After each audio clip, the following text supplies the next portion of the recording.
এই ভিডিওতে আমরা অ্যাঙ্গুলারের স্ট্রিং ইন্টারপোলেশন দেখব। আমরা app component.ts ফাইল থেকে ডাটা app component.html ফাইলে দেখাবো, অর্থাৎ ভিউ টেমপ্লেটে আমাদের ts ফাইল থেকে আমরা ভিউ কম্পোনেন্টের ডাটা দেখাবো।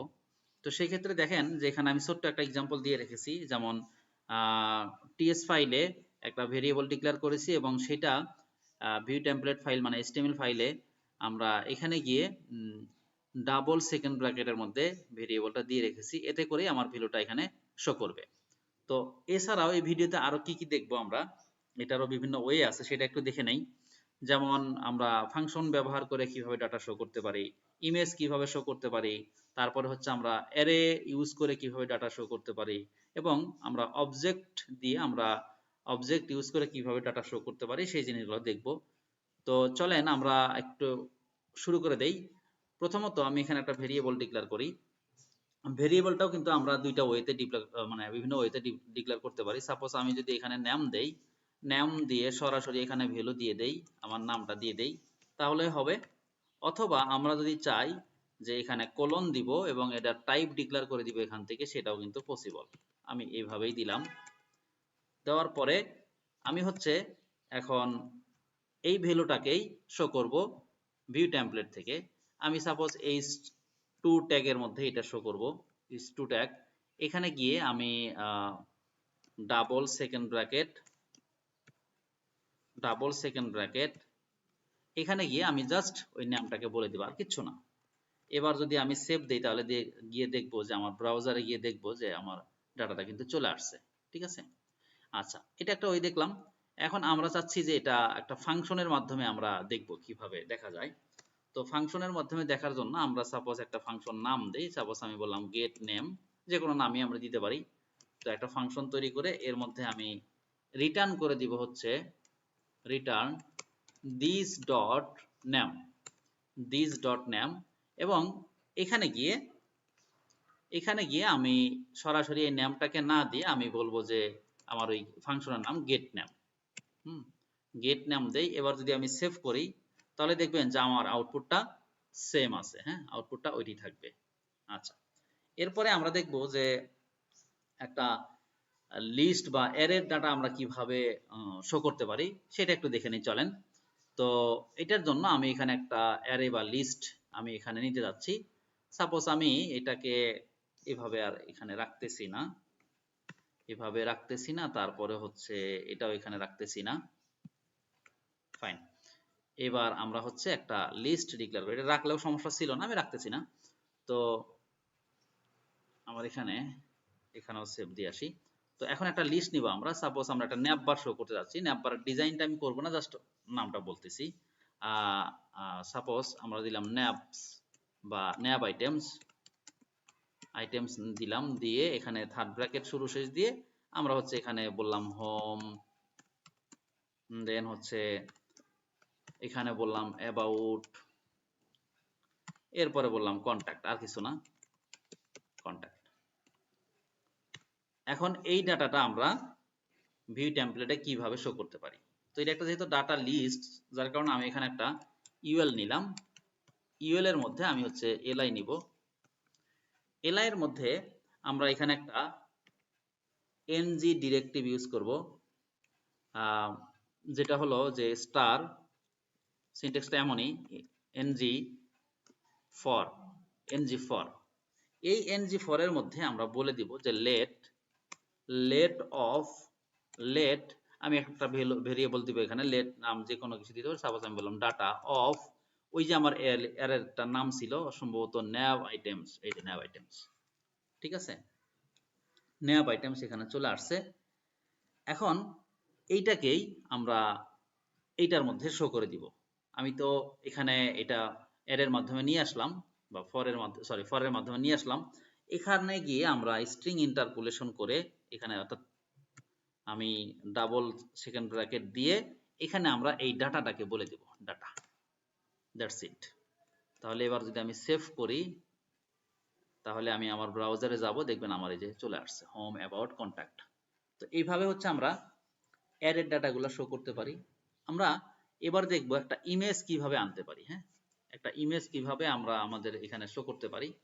তো আমি একটা ইমেজ সার্চ দেই, সাপোজ আমার এই ইমেজটাই আমার সার্চ দেওয়া আছে নেচার ইমেজ। এটাকে রাইট বাটন ক্লিক করে আমি কপি ইমেজ অ্যাড্রেস, অথবা চাইলে আমি যদি চাই যে অন্য ট্যাবে দেখবো সেটাও দেখতে পারি। আমি open image in new tab, এখানে গিয়ে এই ইউআরএলটা আমরা কপি করলাম। তো এখন টিএস ফাইলে গিয়ে আমি এখানে ডিক্লেয়ার করি, টিএস ফাইলে গিয়ে আমি একটা নাম দেই ইমেজ বা নেচার ইমেজ, এর মধ্যে আমি হচ্ছে এই লিঙ্কটাকে দিয়ে দিব। এই ডাটাগুলো তো আমরা পরবর্তী এপিআই এর মাধ্যমে আনবো। এখন এখানে কিভাবে আমি শো করব, এখানে আমি এই ইমেজ ট্যাগের মধ্যে এখানে গিয়ে আমি ডাবল সেকেন্ড ব্র্যাকেট এর মধ্যে ওই নেচার ইমেজটাকে দিয়ে দিব, আর কিছু না। আমি জাস্ট সেভ করি, ব্রাউজারে যাই, এন্ড দেন আমি দেখতে পারবো যে আমার আউটপুটটা চলে আসছে, এই যে আমার ইমেজটা চলে আসছে। ঠিক আছে, ফাইনালি আমরা যেটা দেখবো সেটা হচ্ছে আমরা অবজেক্ট এর মাধ্যমে কিভাবে ডাটাটা শো করতে পারি। তো আমরা আবারও টিএস ফাইলে যাই, এইখানে গিয়ে আমরা একটা অবজেক্ট ডিক্লেয়ার করি। সাপোজ আমি এমপ্লয়ি ইনফরমেশন দেখতে যাচ্ছি, তাহলে আমি বলতে যাচ্ছি যে এমপ্লয়ি ইএমপি ইনফো, এখানে ইকুয়াল দিয়ে সেকেন্ড ব্র্যাকেট শুরু শেষ দিয়ে দিচ্ছি, ইকুয়াল সেকেন্ড ব্র্যাকেট শুরু শেষ। এখানে গিয়ে আমি এবার বলতেছি হচ্ছে নাম কোলন দেন হচ্ছে যে নাম কোলন, আমি এখানে বলবো যে আমার নামটাই বলতেছি, দেন অ্যাড্রেস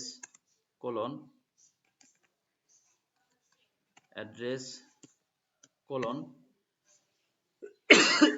সরি, এখানে আমি দিয়ে দিচ্ছি ঢাকা।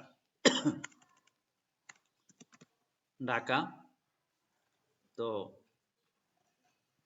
আমার এখানে আমি ভুল করে যেটা করতেছিলাম সেটা হচ্ছে যে এইচটিএমএল ফাইলে গিয়ে এটা করতেছিলাম, টিএস ফাইলে করতে হবে। হ্যাঁ, আচ্ছা, সো টিএস ফাইলে আমি একটু উপরের দিকেই করি, অথবা এখান থেকে নিচের দিকেই করি। এখানে গিয়ে আমি এটা রাখি। তো এখন আমি এখানে কি করলাম, একটা অবজেক্ট ডিক্লেয়ার করলাম, অবজেক্ট ডিক্লেয়ার করে রেখে দিলাম। এবার আমি এইচটিএমএল ফাইলে এসে আমি আগের যেগুলো ছিল এগুলো সবগুলোকে আমি এখান থেকে তুলে দিচ্ছি,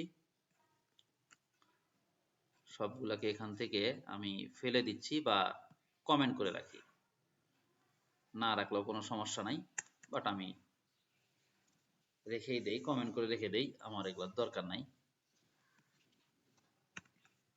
আচ্ছা, তাহলে আমাকে এটা কমেন্ট করলে কিন্তু এগুলো কমেন্ট করে রাখতে হবে, তো সেটাও করি, এটাও কমেন্ট করে রেখে দিলাম। এবার আমার অবজেক্ট ডিক্লেয়ার করা আছে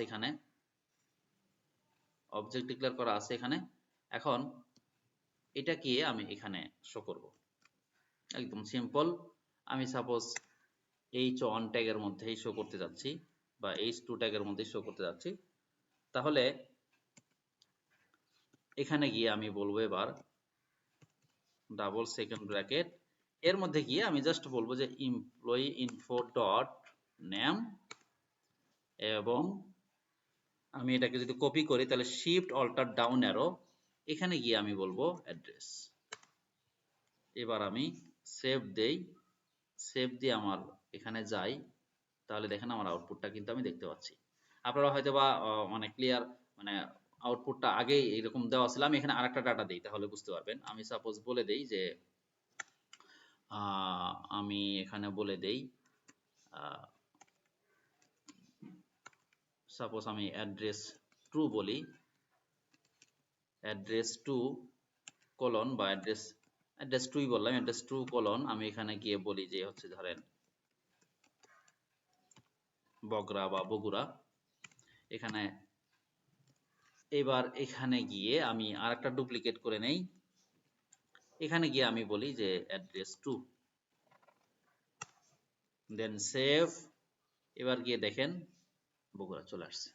তার মানে আমরা হচ্ছে সরাসরি একটা ভেরিয়েবল দিয়ে দেখলাম, দেন আমরা ফাংশন ইউজ করে দেখলাম, ইমেজ শো করে কিভাবে সেটা দেখলাম, এবং লিস্ট বা অ্যারে কিভাবে শো করতে হয় সেটা দেখলাম, দেন আমরা অবজেক্টের মাধ্যমে ডাটা কিভাবে শো করতে হয় সেই জিনিসটা আমরা দেখলাম।